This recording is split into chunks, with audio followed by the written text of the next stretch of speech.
Hello everybody. Well, what do you think is the most important reason that businesses use social media? To grow their business, Yes, increase their grow their customer business. base. Okay, well let me tell you a little story.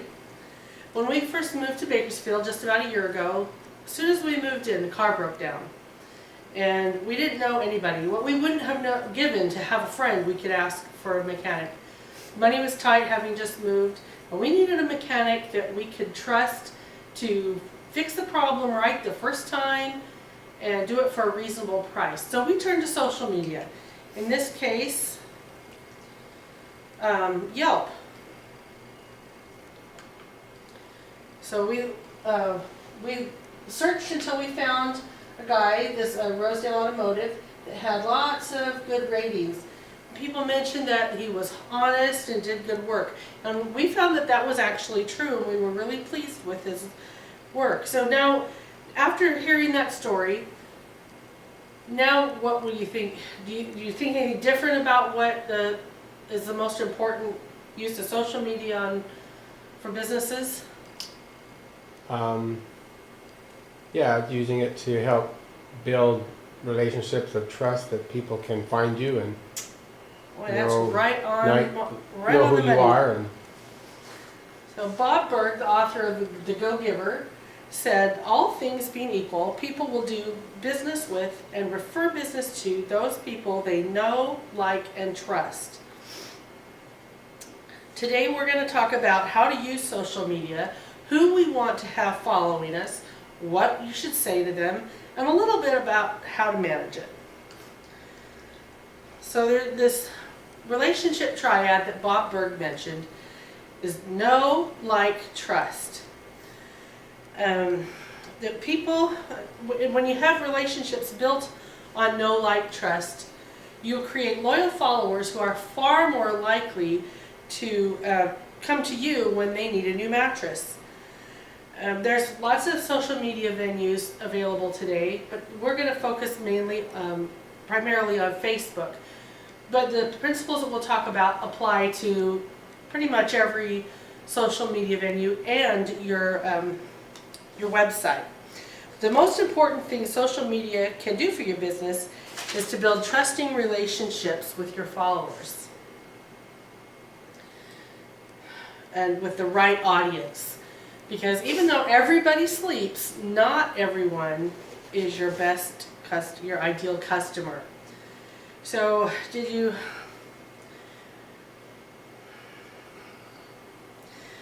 not everyone is your ideal customer. Imagine, for example, a college student who lives in an apartment and just needs a mattress. Maybe your mattress isn't quite right for him. Maybe it'd be better for him to order one of those mattresses that comes in a box. And imagine that if you were starting an Italian restaurant. You're going to make wonderful pizza. If you're making a terrific pizza, should you worry about people who are interested in egg rolls? People who love Chinese food? No, you need to focus on people who want pizza. So then you can tailor your posts to people who love pizza and tell them everything about pizza and why your pizza is the best. Now, as a business, you need to know who your ideal customer is. So let's know our audience. A targeted audience means more sales, not less. So let's call this couple Josh and Brittany. So I asked you to think about your three best customers. What did you find that they had in common? married, children, and have disposable income. So your three best customers are married, have children, and all have disposable income. So that probably means they have a good job. They might own a home. They probably have some education or advanced training. Okay, so now we know who your ideal customer actually is, and you can speak to them specifically. Over the last 75 years, retail business has changed dramatically. We've gone from mom and pop shops to national chains to indoor malls to big box stores, and then the mom and pop stores really started to suffer until they found their niche. And the big box stores struggle with this know, like, trust triad because of their impersonal nature. But you, being a mom and pop shop, you can do what they cannot do. And you can create that heart-to-heart, person-to-person relationship with your customers, and they will know you. So now that you know them, it's important that you let them know you. They need to know your store, the inside. They need to know what it looks like on the outside. They need to know who owns it, who runs it, what your products are, and what kind of services you provide. Now, the next thing is like. And when you create that likability, through the key to that is engagement. And in a broader sense, engagement means that they're paying attention, that they're participating, listening, reading. But in a narrower social media sense, it means they're clicking the like button, they're making comments, and they're sharing the posts that you provide. And maybe they're contributing something as well. And if you provide great content, then people will share that with others. And ultimately, engagement spreads your content further, rippling out through natural networks. And that's great. And then it starts to snowball once you get a real good conversation going with the right audience, because you know your ideal customer, you know their needs, their wants, and their pains. So what exactly do you post to encourage engagement? Well, by targeting your audience and knowing who they are, you can post things that will solve problems, share insights, provide answers, and connect people. Just like when you think about somebody that you like, it's not all about them.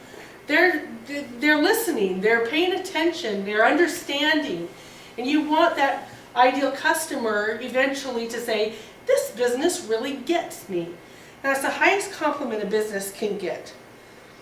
Now,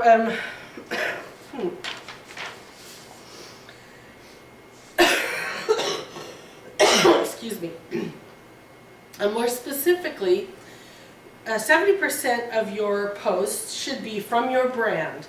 You can ask a question, post a survey, post a photo contest, or share local news.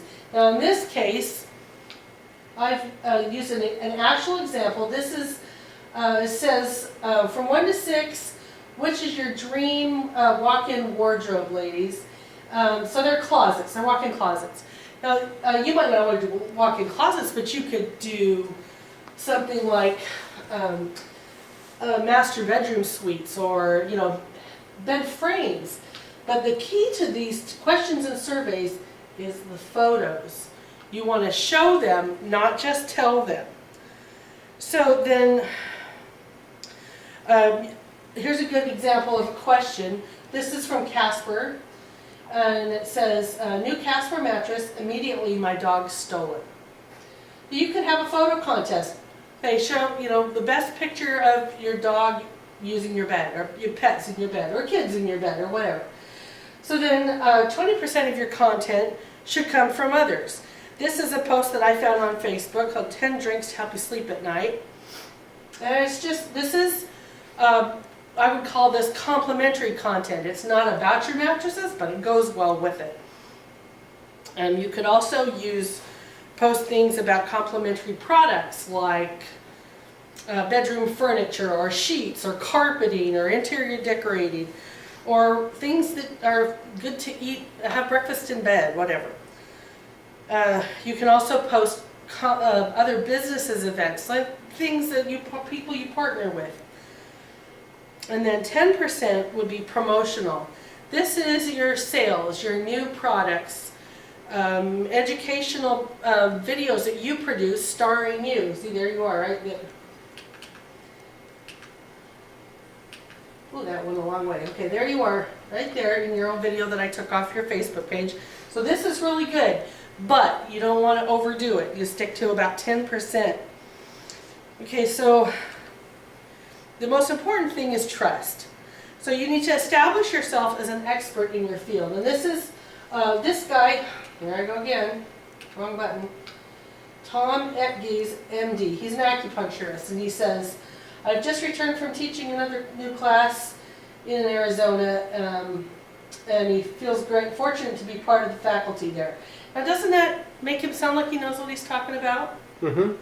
Yeah. Well, and okay, then he's also been real smart, and see, he's posted a link here to his website, right here. And then here he has a blog. Now, blogging is a really effective and important way to establish yourself as an expert. The thing that he's left out is that he didn't link it to his Facebook page. But here, this is an example of a blog that's linked to the Facebook page. And whenever you can set it up so that whenever you write a new post, it'll link to your social media. Okay, here's another way to show yourself as an expert. This lady, you see her with her making eye contact, using her hands, and this she looks like she knows what she's talking about. And this way, it also helps your customers know what to expect when they come into your store. So testimonials and reviews are also important. You can show photos of happy customers. You can invite them to share. You can offer a prize, maybe a drawing for the best picture of the month or something like that. And you can even invite reviews from bloggers who review products. So trust is the cornerstone of actually making the sale. So out of that triad, trust is the most important. Our last principle is be present. Now this is from JetBlue.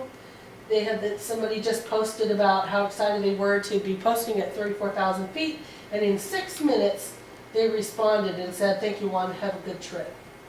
Awesome. You don't always have to be there in 6 minutes, but it should be relatively soon. Now this one is a negative comment. She says, "I can't believe my life is so boring that I actually have a favorite trash bag, and I'm upset that Whole Foods doesn't carry it anymore." They responded back by saying, you can always talk to your store about bringing your favorite trash bags back for you, what store you shop at. She told them what store she shopped at and said, "Awesome, I will talk to them next time I'm in there." So they took this opportunity to take a negative comment and help build a loyal follower by educating her about how to deal with her problem and showing that they care and that she matters to them. So just to recap, you need to know who your ideal customer is. Then build relationships built on know, like, and trust. And then be present. You can't post a whole bunch of stuff and then not come back for 3 or 4 weeks. So when you speak directly to the dreams, desires, and pains of your clients, they will become true followers. Social media is is the 21st century extension of the mom and pop shop. It's where we can transform relationships from buyer and seller, or prospect and seller, to interested party and an expert friend in the business. Thank you for listening.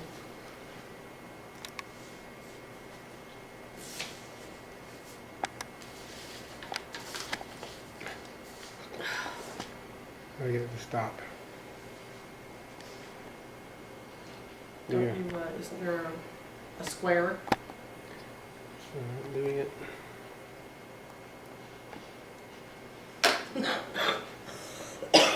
Did it stop? Nope. There we go.